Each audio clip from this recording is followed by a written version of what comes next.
Bienvenue dans cette émission, le Perroquet. Le Perroquet est une émission interactive qui vous parvient du lundi au vendredi. Cette émission vous permet aussi de mieux cerner l'actualité sociale, politique, économique du pays. Ce matin, donc, nous donnons la parole à un spécialiste, disons, des ponts et chaussées pour revenir sur l'accident qui s'est récemment produit sur la nationale Kindia, donc entre Kindia et Mamou, précisément à Sougueta. Plus de 20 personnes y ont laissé leur vie. Donc la plupart des étudiants, justement, comment analyser donc les causes de cet accident mortel, quelles solutions envisager pour, disons, freiner cet accident, puisque dans un précédent numéro, on parlait effectivement de cette route en construction, la nationale. Certains disaient que c'est une route accidentogène. Nous essayerons d'en savoir davantage avec ce spécialiste, M. Balamoussa Konaté. La parole à notre invité, M. Balamoussa Konaté. Bonjour, monsieur. Bonjour, monsieur Barry. Bonjour à votre radio. Bonjour à vos nombreux auditeurs. Bienvenue dans cette émission. Merci d'avoir accepté de répondre à notre invitation. Première question, vous avez suivi certainement l'accident qui s'est produit la semaine dernière, qui a fait un bilan humain très lourd, puisqu'on parle d'une vingtaine de morts. Est-ce que vous avez des informations précises par rapport à cet accident de la circulation qui s'est produit à Sougueta? Bon, je n'ai pas le retour facile avec votre téléphone, mais je comprends le sujet et j'ai pu tirer quelques mots dedans. Il s'agit effectivement de l'accident très mortel qui s'est déroulé le dimanche passé, c'est-à-dire le 6 novembre 2022. Cet accident, pour moi, est le énième cas dans notre pays. La seule particularité ici, c'est que cet accident l'a impliqué pas moins de 17 étudiants d'une même université, l'université de Farana, dans un seul minibus. Ça, c'est la particularité. Sinon, on en a vu de toutes les couleurs dans notre pays. Malheureusement, nous sommes faibles devant les accidents de la route, surtout les accidents les plus spectaculaires. Donc, à première vue, c'est une déception de ma part à cause de mon implication très approfondie, même si c'est modeste, depuis près de 10 ans. Alors, je venais de faire un écrit que j'avais envoyé dans plusieurs médias de la presse en ligne et même sur ma page, prédisant effectivement que le sommeil que ces accidents très spectaculaires et mortels nous avaient proposé depuis un peu plus de 2 mois, c'était justement pour nous endormir, pour frapper fort. C'était une sieste pour pouvoir avoir beaucoup plus de force afin d'agir beaucoup plus violemment. Moi, je l'avais dérangé dans sa malice stratégie. Et il a fallu moins de 48 heures pour qu'il rebondisse et de la manière la plus mauvaise sur la route de Kindia Mamou, la nationale numéro 1, et précisément à Amdala, dans la sous-préfecture de Sougueta. Ce drame-là s'était produit avec un minibus qui quittait Conakry à partir de la gare routière de Gomboya. Permettez-moi, entre parenthèses, de dire que j'ai vu dans beaucoup de commentaires les gens fustiger cette gare routière qui n'est même pas une gare routière parce que c'est créé comme ça, c'est une gare routière sortie de nulle part. Mais c'était pour nous rappeler effectivement que on ne doit pas pousser tout le monde à avoir les mêmes gares routières dans une grande ville comme Conakry. Quand vous avez Bambeto, quand vous avez principalement Bambeto et Madina et Amatam, je pense que c'est un défaut d'urbanisation. Et c'est tout ça là contribue à augmenter ce qu'on appelle les embouteillages. Ça, c'est entre parenthèses. Mais il y a la nécessité de mettre une gare routière partout Justement, M. Balamoussa Konaté, vous disiez que vous n'avez pas le retour. J'espère que le technicien va se battre pour vous permettre d'avoir un retour normal. Mais cette question, quelles sont les informations à votre possession par rapport à cet accident précis, Maintenant, quelles sont les causes? je commence à vous avoir. Hmm. Justement, permettez-moi, je voulais faire une pierre deux coups. Alors, ce minibus-là, est arrivé au niveau d'un dallo et de l'autre côté, un camion remorque qui était Kisidou, paraît-il, bien chargé en partant pour Conakry. Les deux se sont rencontrés sur un dallo. Mais le problème est là, c'est que le minibus voulait dépasser le véhicule qui était devant lui, donc un dépassement défectueux. Et aussi, le camion remorque voulait faire la même chose. Donc, les deux fautifs-là se sont rencontrés nez à nez sur la chaussée. Avec l'énergie du choc dû à l'excès de vitesse, on a vu un résultat direct de 22 morts et 5 blessés. Ici, la faute principale, sont les deux dépassements défectueux et avec situation aggravante de l'excès de vitesse. Deuxième situation aggravante, c'est que le minibus était surchargé en passagers et il aurait eu des morts rien qu'avec l'excès de vitesse. Mais autant de morts, c'est parce qu'il y avait plus de personnes dans le véhicule que le constructeur n'avait proposé. Alors, cela veut dire que c'est un amoncellement de plusieurs désordres qu'on a l'habitude de faire. Quand ça frappe, vous voyez qu'il y a plusieurs causes, il y a plusieurs raisons de défaillance qui produisent des résultats très graves.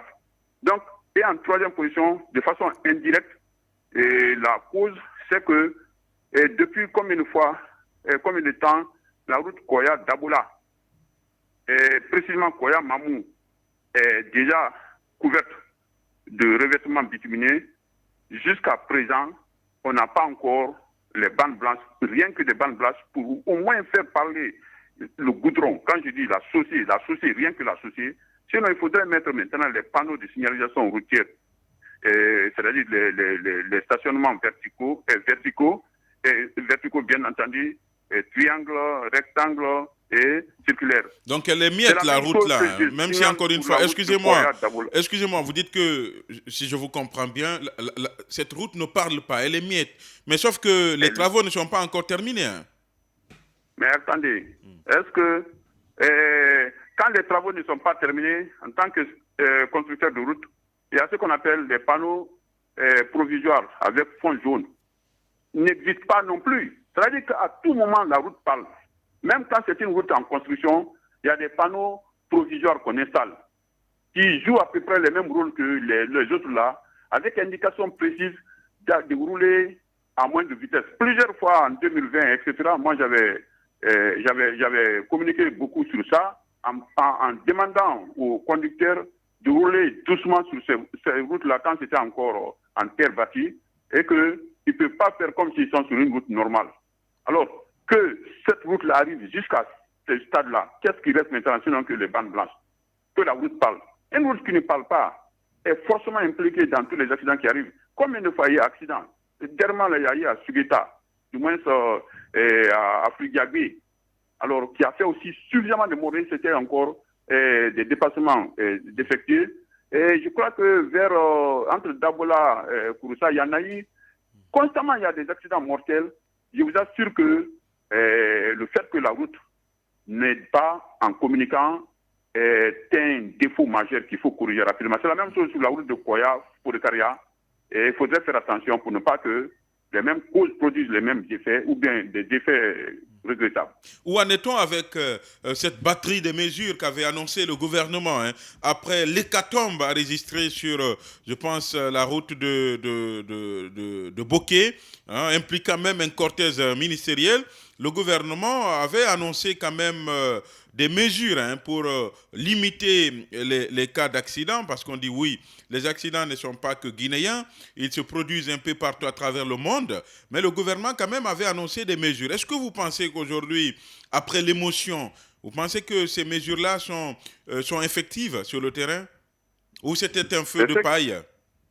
Justement, c'était un peu le motif aussi de mon écrit du 5 novembre passé, un jour avant l'accident, en disant que si nous constatons qu'il y a accalmie temporaire de la part des accidents les plus spectaculaires, parce qu'il y a toujours des accidents, et même un mort, deux morts. Ça ne nous dit rien, c'est que ce sont les accidents spectaculaires, très mortels, qui nous éveillent momentanément la conscience. Après, nous sombrons dans notre indifférence.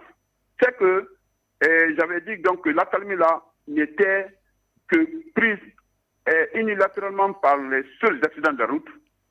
C'est que quand le mal se tait momentanément, c'est pas pour le bien, c'est pour que, alors, il puisse faire beaucoup plus fort, plus mal, et que de ce fait, nous devons rester vigilants et que le seul objectif qui prime, c'est de tuer les accidents de la route.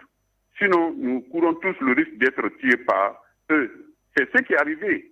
J'avais donné des solutions en disant non seulement d'augmenter la vigilance, mais la vigilance là doit s'insérer dans un cadre globalisant de stratégie qu'on appelle la sécurité routière, qui, dans son premier volet, est le plus important, qui s'appelle la sécurité primaire, appelée autrement la sécurité préventive. Il s'agit d'un rempart en amont contre toutes les survenues d'accidents. Quand ce rempart-là ne peut pas maintenant, on va parler de la sécurité secondaire ou sécurité passive. Quand celle-ci aussi ne fait pas grand-chose, malheureusement, il y a ce qu'on appelle la sécurité tertiaire ou tardive. C'est-à-dire que quand les accidents arrivent, il faut maintenant avoir des mécanismes pour sauver les victimes et faire tout pour ne pas que les accidents arrivent. Mais ici, on parle de la sécurité préventive.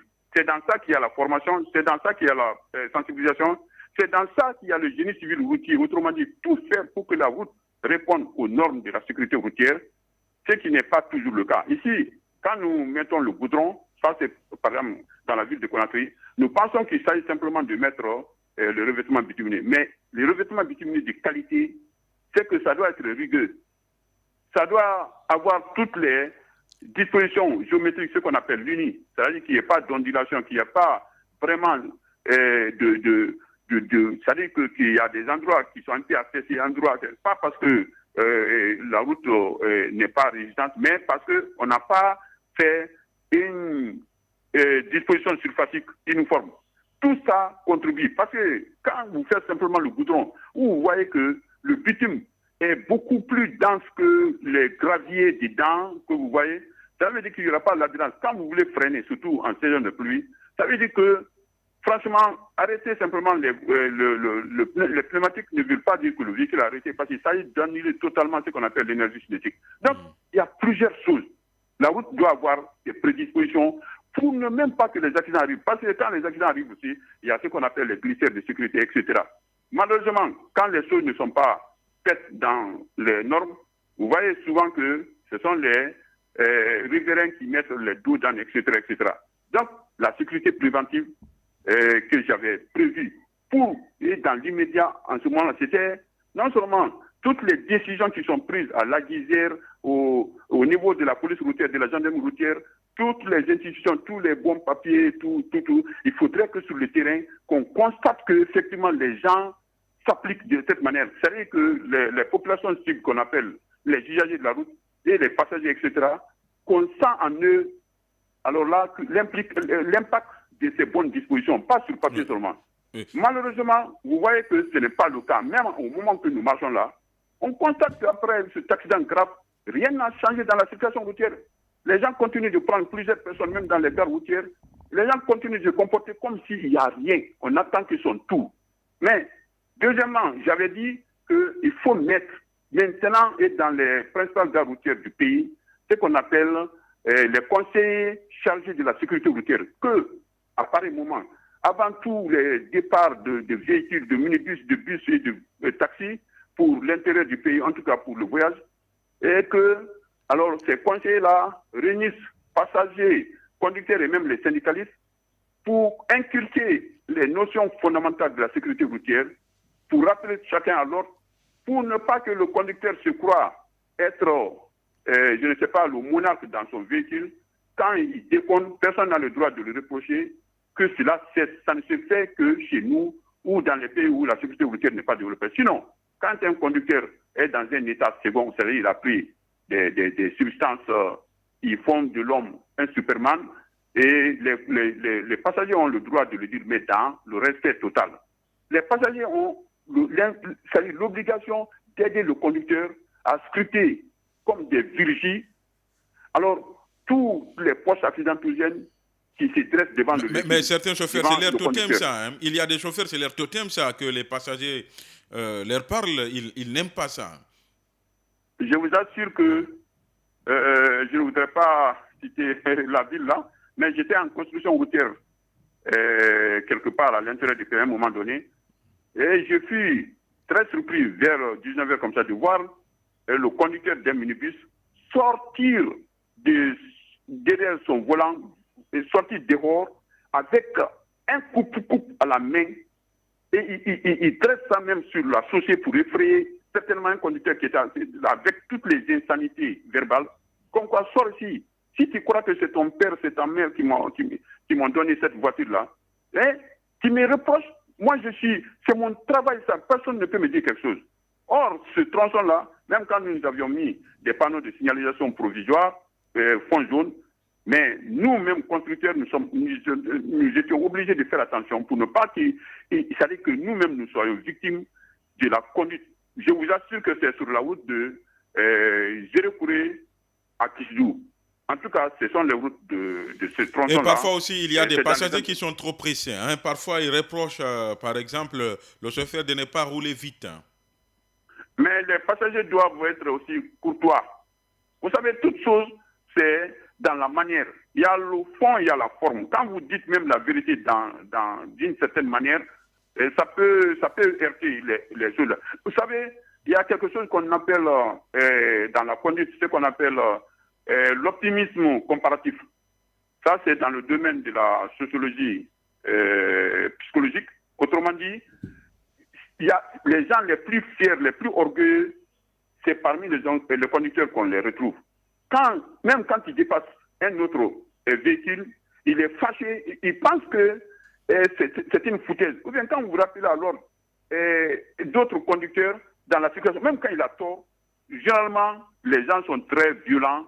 Je vous ai dit qu'il y a plusieurs types de conducteurs. Il y a les conducteurs hargneux, il y a les conducteurs pressés, il y a les conducteurs pensifs, il y a les conducteurs fantaisistes, il y a les conducteurs débutants ou jeunes, il y a les conducteurs mosaïques, c'est-à-dire ils ont toutes les mauvaises qualités réunies. En fait, on nous appelle dans la circulation, que vous soyez piéton ou conducteur, des usagers de la route, mais en réalité, c'est la somme des individus où chacun est sur la route pour des raisons personnelles.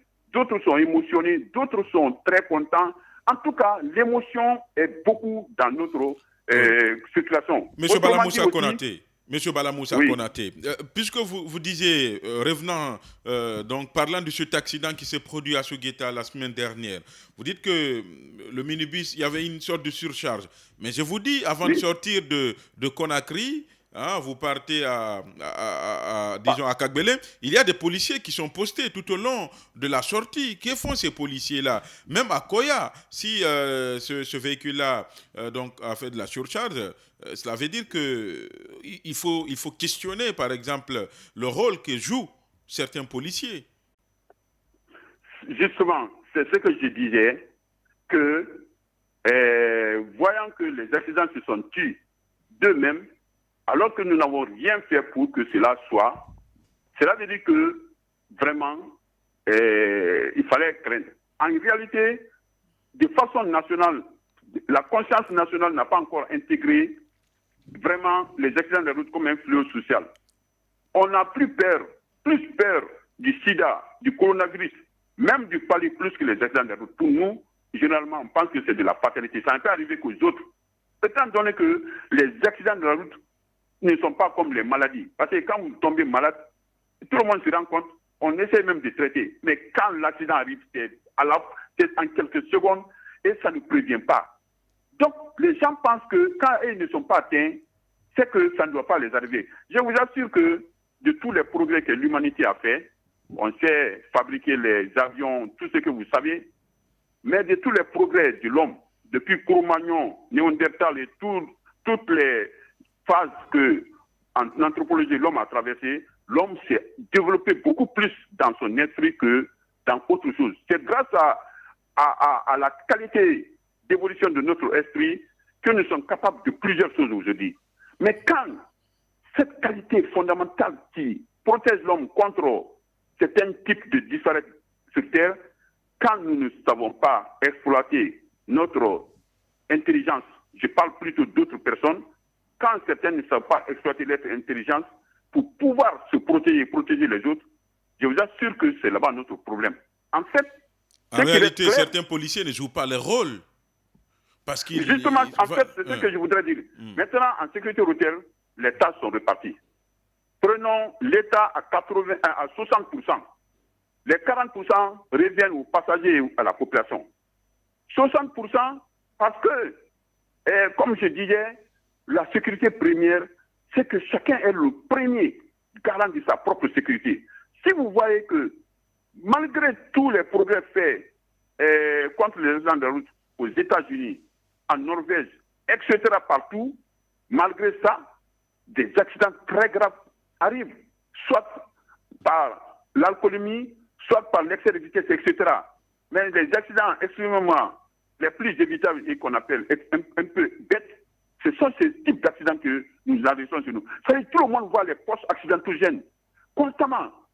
Combien de fois les gens ont accepté de s'embarquer avec les marchandises, avec les bagages dans les camions, et que des camions se sont renversés. En 2020, il y a eu 2020, effectivement, il y a eu vers Kizidou un camion qui s'est renversé. Il y a eu 11 femmes mortes. En 2021, là, au mois de septembre, comme l'autre était en septembre aussi, il y a eu l'accident de Kindia, là, vers le marché hebdomadaire. Il y a eu 9 morts. C'est-à-dire, cette fois-ci, c'était à partir d'un camion Ben qui transporte les sables, ou en tout cas les agrégats.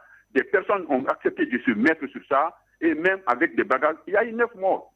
J'ai vu dans une préfecture de l'intérieur où, pour aller au marché hebdomadaire, je ne sais pas si c'est parce qu'il n'y avait pas de véhicule.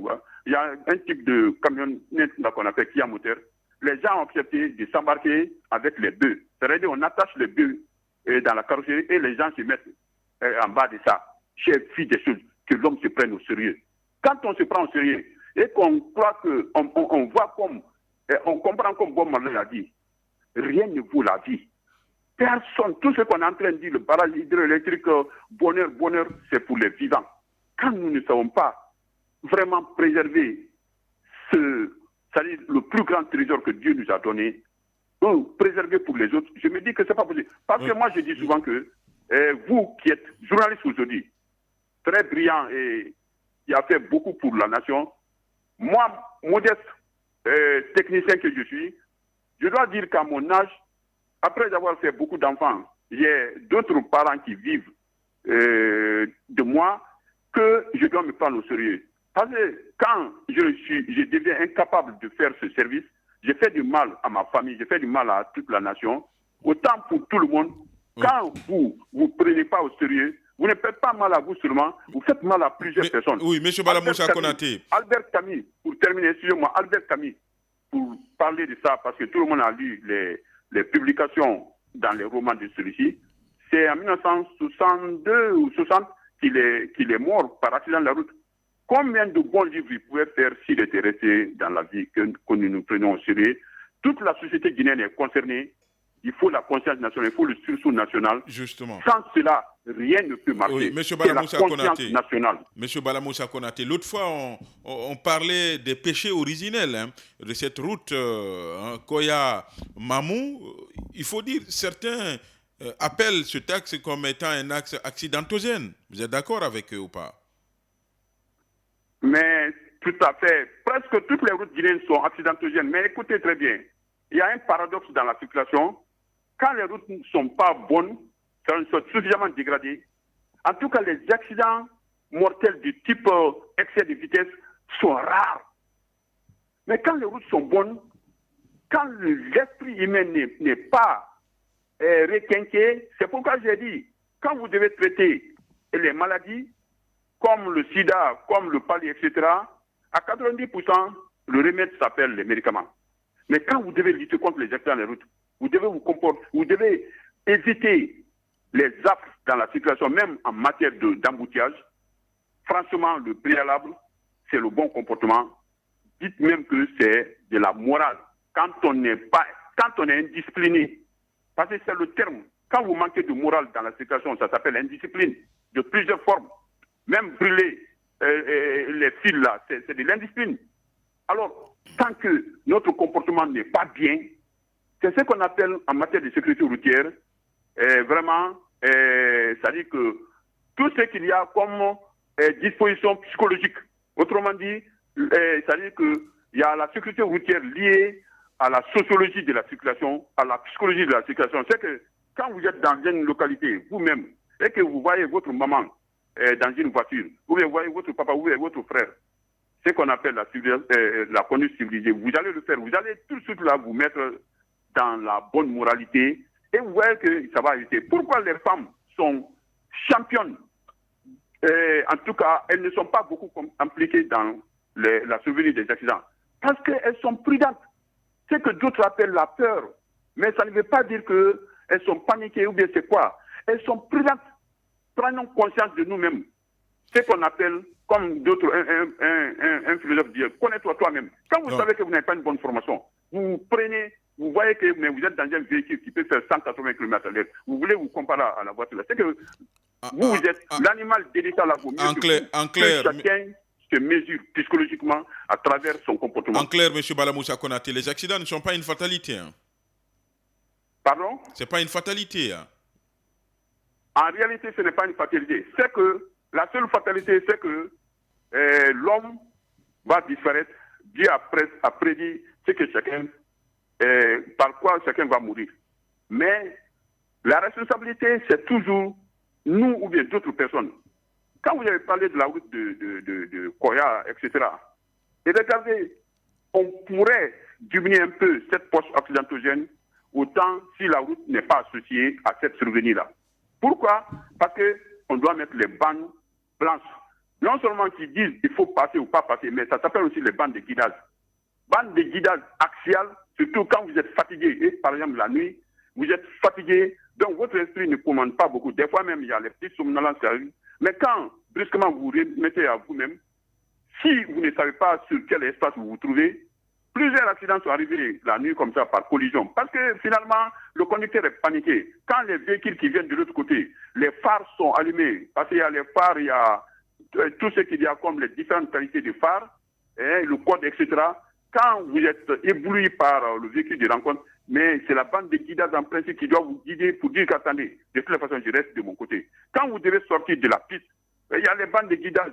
Gauche ou bande de guidage droite serait à la limite entre la chaussée, la bande de chaussée et le début de l'accotement. Que ça vous dit, même pas seulement pour le dépassement, ça joue beaucoup de rôle. Mais quand tout ça, ça n'existe pas, quand les panneaux de signalisation n'existent pas, quand les bornes kilométriques n'existent pas, c'est-à-dire les bornes de repérage.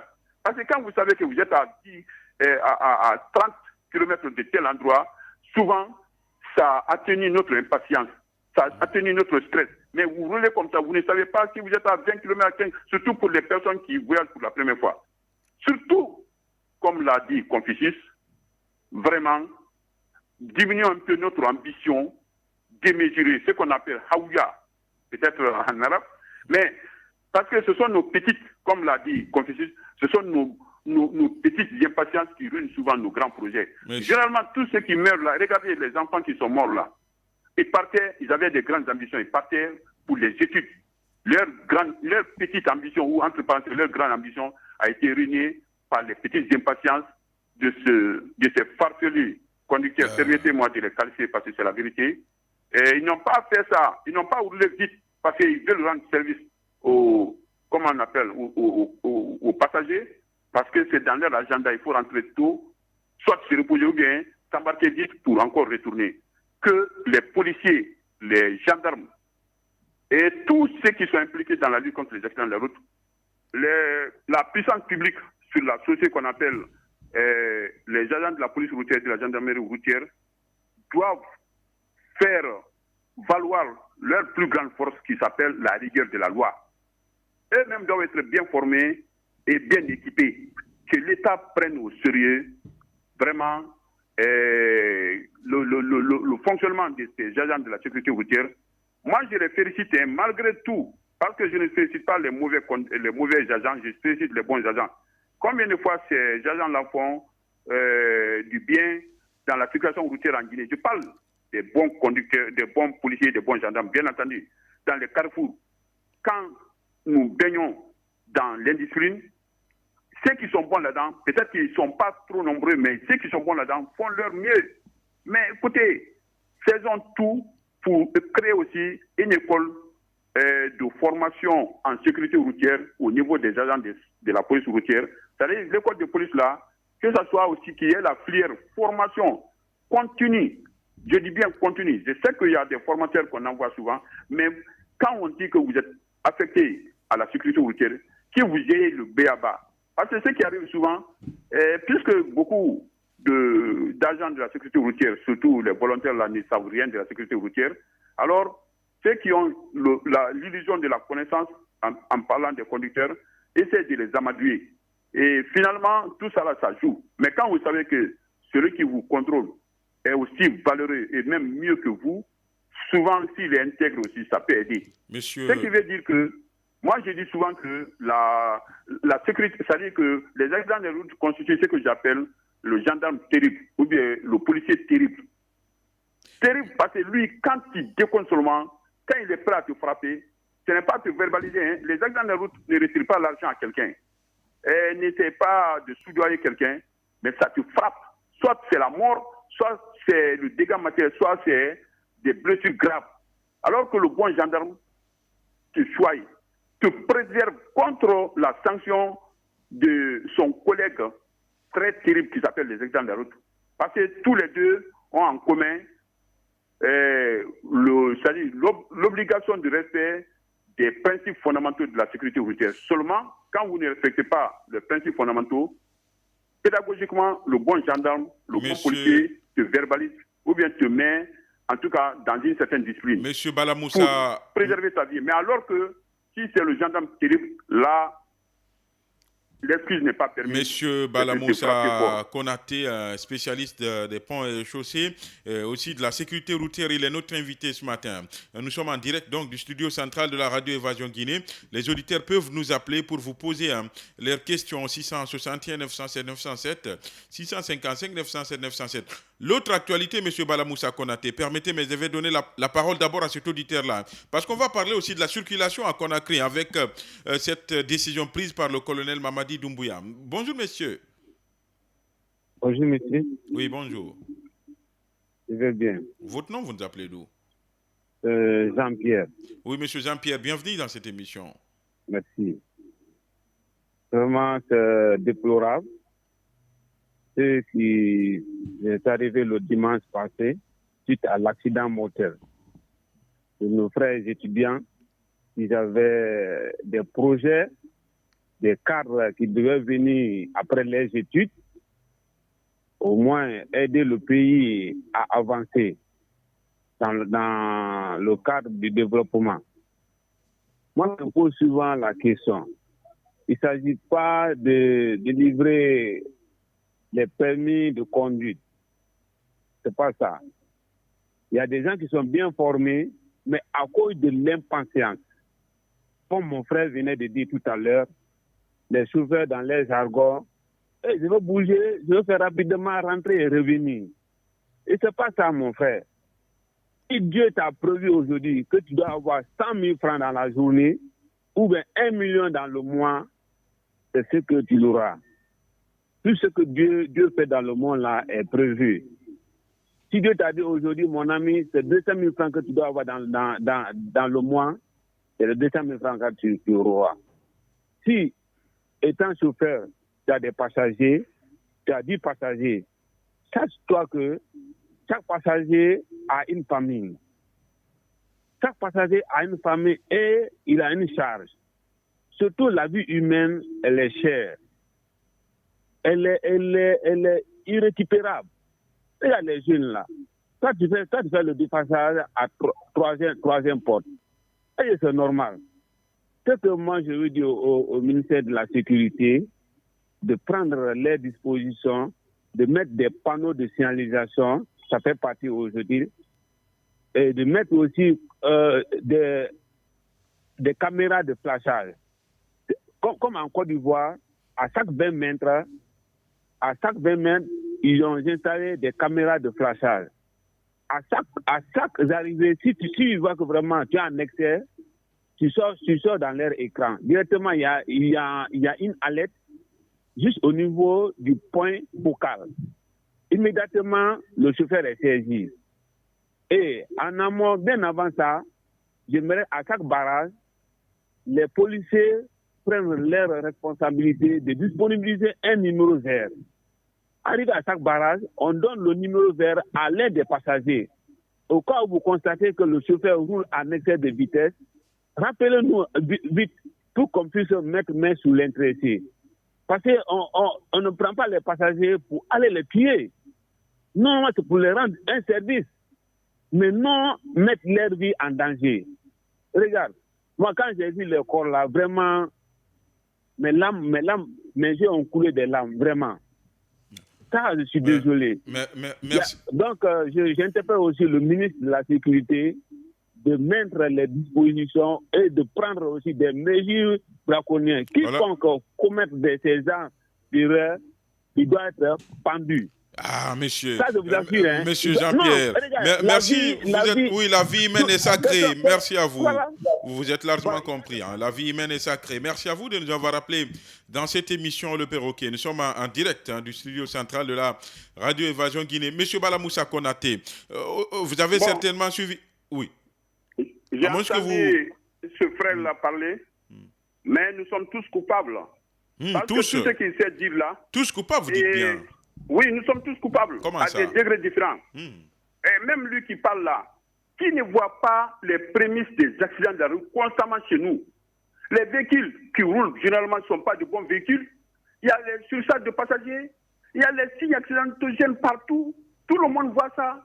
Mais est-ce qu'on tire vraiment la sonnette d'alerte à temps? Personne ne le fait. Mais quand les accidents arrivent maintenant, nous faisons tout ce que nous savons dire. Mais c'est événementiel, ça, parce qu'il y a deux solutions. Il y a les bonnes solutions qui sont préventives, il y a les solutions événementielles. Les solutions préventives, modestement, c'est ce sont celles-là que moi j'envoie toujours. La preuve, c'est que j'avais signalé caractéristiquement qu'il faut faire encore très attention parce que les accidents-là se déguisent en paix pour nous avoir plus. Mais quand les accidents arrivent, on dit désormais il faut faire ça. Même à l'heure où nous parlons, dans la situation à Conakry, les postes accidentogènes se passent toujours devant tout le monde. Alors pourquoi nous sommes surpris que les accidents arrivent chez nous? C'est que quand l'accident arrive brutalement. Mais les prémices sont là. En Côte d'Ivoire qu'il a parlé, et la Côte d'Ivoire n'est pas un bon élève en sécurité routière, s'il vous plaît. Et au mois d'octobre passé, allô? Oui, allez-y. Allô? Oui, vous êtes à l'antenne. Allez-y, monsieur Balamoussa. Oui, au mois d'octobre passé, alors la RFI même a annoncé que ce pays-là avait atteint la barre de 1000 morts sur les routes ivoiriennes. Moi, j'ai des images comme ça. Alors, mais là-bas, la seule différence avec nous, quand il y a des choses, il y a des réactions, même disproportionnées. C'est-à-dire, on accentue vraiment l'arsenal. Là-bas, maintenant, c'est le permis à point. Quand vous avez votre permis, on note par exemple jusqu'à 15. Quand vous faites tel type d'infraction, c'est 2 points de moins, c'est 3 points de moins, c'est 1 point de moins. Jusqu'à ce que vous n'ayez plus, donc c'est grave. La différence entre beaucoup et nous, c'est parce que quand ça se passe, les réactions qui se font, c'est des réactions qui ne sont pas d'émotion, c'est des réactions qui restent. Quand même, la Côte d'Ivoire, quand je dis qu'il y a beaucoup d'accidents là-bas, passer le linéaire de route et de qualité est largement supérieur chez nous. Quand il dit bonne route, c'est que les fous de la route pensent qu'ils ont leur plaisir maintenant, puisque l'esprit ne commande pas de rouler n'importe comment. Chez nous, c'est comme si on est au point zéro, quoi. C'est-à-dire on ne réagit pas, surtout la population. Mais pourquoi vous voulez que ce soit les policiers et les gendarmes qui vous protègent plus que vous-même de la vie? Mais est-ce que le policier peut être derrière tout le monde? Le gendarme peut être derrière tout le monde, dans tous les recoins? On a dit ici, Monsieur Balamoussa Konaté, de cesser de prendre 2 personnes à côté du taxi et du chauffeur du taxi devant. Mais qui a violé Monsieur ça? Balamoussa Konaté, Monsieur Balamoussa Konaté, gardez la ligne, nous avons un autre auditeur. Bonjour. Mais je voudrais parler au niveau du syndicat. Mais ne comptons pas absolument sur le syndicat des transporteurs pour défendre, pour nous défendre, nous, les autres bénéficiaires de la route. En principe, le syndicat des transporteurs est là pour défendre sa chapelle, autrement dit, sa profession, et protéger les taximans et tout ce qu'il y a comme conducteurs. Par contre, il faut créer le syndicat des consommateurs. Je sais qu'il y a d'autres organes chargés des consommateurs, mais le syndicat des consommateurs, autrement dit, de tous ceux qui profitent de la route d'une manière ou d'une autre. Cela veut dire qu'avec ce syndicat-là, même ceux qui envahissent la route-là, au niveau des marchés, tous ceux qui font des désordres sur la route, le syndicat des consommateurs, ceux qui veulent que la route soit telle qu'elle a été prévue pour tout le monde, ceux-là qui sont là pour préserver ça. Je dis bien syndicat des consommateurs, des consommateurs de la route, autrement dit, qui profitent de la route. Peut-être que ça, c'est une nouveauté que je demande, mais ça va aider les forces de l'ordre, ça va aider la police, la gendarmerie, etc., pour que la population soit sensibilisée. Parce que la route ne peut rien faire si elle n'est pas libre d'exercer la chose pour laquelle Monsieur Bachleman a soulevé aussi. Cas, si elle n'est pas disposée, elle n'est pas bien disposée pour jouer son rôle. Monsieur Balamoussa Konaté, donnez la parole à cet autre auditeur. Bonjour. Vraiment, j'ai écouté votre invité brièvement. Je suis très content de ses conseils. C'est le cas similaire qui s'est passé à Yorokoy ici autrefois, là où on est venu compter, c'est-à-dire moi en personne, j'ai assisté ça, plus de 27 corps dans un Mabana. Donc je crois bien, ici, on doit commencer les enquêtes là où le minibus là s'est embarqué, parce que si vous entendez 20 morts seulement dans un minibus, c'est parce que sur nos minibus, c'est 16 personnes.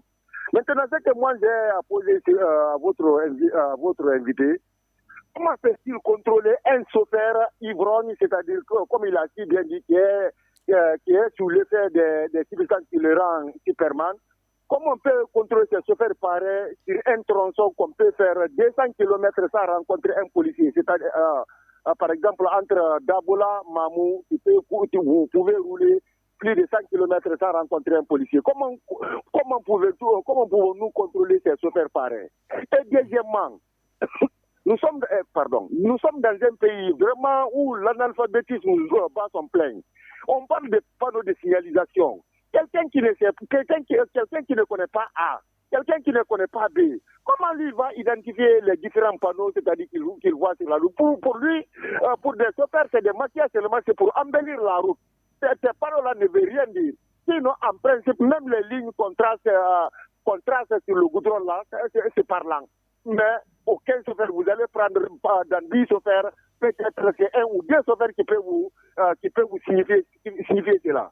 Donc, je crois bien, au lieu de s'asseoir chaque jour à parler, à compter des morts, qu'on a qu'à se lever dès maintenant à trouver une solution. Là où le minibus s'embarque, en cas de problème pareil, il faut aller rechercher les syndicats de ces carrefours et encore là où de son départ où il a fait l'accident, contrôler partout où il y a les barrages. Merci à vous. Traquer ces policiers aussi. Vous êtes largement compris. Merci à vous, monsieur Tibou Dieng. Nous avons un autre auditeur, avant de donner la parole à notre invité. Oui, allez-y, monsieur Balamoussa Konaté. Bon, rapidement, après l'accident de Sugueta, vous avez vu le lendemain encore, il y a eu celui de Fria qui a fait 2 élèves morts. 2 élèves sont morts par suite d'accident. C'était comme si c'est la série noire encore qui revenait. Alors que nous prenions au sérieux. Encore, M. Tibou Dieng, que je salue, a dit que comment contrôler les conducteurs, peut-être en rase campagne. C'est 2 choses. Leur donner plus de formation, plus de conscience, chaque fois du perfectionnement, même dans les gares routières, avec les syndicats des transporteurs là, qui doivent encore rentabiliser vraiment ce que, en tout cas, les conducteurs nous donnent comme fruit. Ensuite, il faudrait que, comme j'ai dit, qu'il faut créer c'est-à-dire les agents chargés de la sécurité routière dans les gares routières, qu'on dise dès le départ que vous, conducteurs, si vous ne vous comportez pas bien, dans le respect, les passagers ont le droit de vous dire que ça, c'est pas bon. Parce que c'est leur vie que vous tenez en main. Il n'y a pas plus précieux que la vie. Parce que quand on dit que tout le monde est décédé dans le véhicule, c'est toujours un seul conducteur, mais c'est plusieurs passagers. Et enfin, il a parlé de beaucoup n'ont pas la formation. Et ça veut dire que ça renvoie à la première question que l'autre a posée, la façon d'avoir des permis. Il faudrait que vous soyez permis de conduire. Autrement dit, que vos aptitudes vous permettent franchement de conduire. Même des aptitudes, je dirais, même physiques. Vous savez qu'à la fin des années 1800, c'est-à-dire à la fin du 19e siècle, le permis s'appelait permis de capacité. C'est-à-dire qu'il faudrait que physiquement vous soyez capable de conduire pour que ça soit permis. Il y a certaines maladies là qui ne riment pas avec la conduite. Cela veut dire que beaucoup de choses sont à apprendre, mais quand on parle de sensibilisation, comme moi je fais constamment, je suis relativement technique quand je fais mes émissions, c'est que cette sensibilisation doit changer de paradigme. Ce n'est pas simplement annoncer attention aux accidents, mais donner, la formation, même de façon telle que nous sommes en train, de façon indirecte, telle que je suis en train de faire, donner de l'information à chaque fois qu'il y a des accidents, prévenir les moindres accidents dans tous les recoins, que ça soit signalé les causes. Monsieur Balamoussa Konaté. Trimestriellement, qu'on donne les bilans des accidents qui se passent dans le pays pour que chacun prenne compte. Et enfin, la concertation. Aller auprès de toutes les populations cibles pour discuter avec elles de quelles sont les mesures que vous comptez comprendre pour que les trucs soient limités. Je pense qu'il faut intégrer dans toutes les décisions, ceux-là même qui utilisent la route, je pense qu'il faut les occuper. Mais quand vous les laissez comme ça, chacun réfléchit suivant son bon sens. L'autre question, M. Balamoussa Konaté, elle est liée à la circulation routière dans la capitale.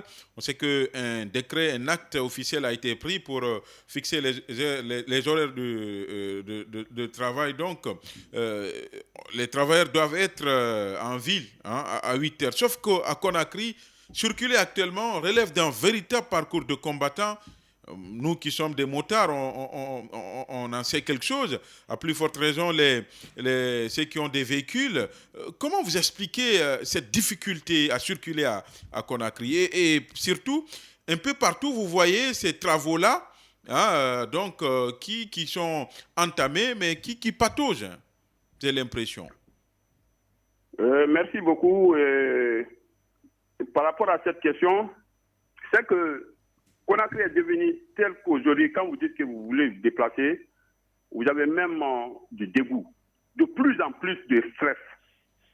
Je connais des amis qui travaillent à la fonction publique. Quand vous les appelez à 21h, ils disent qu'ils sont dans la circulation.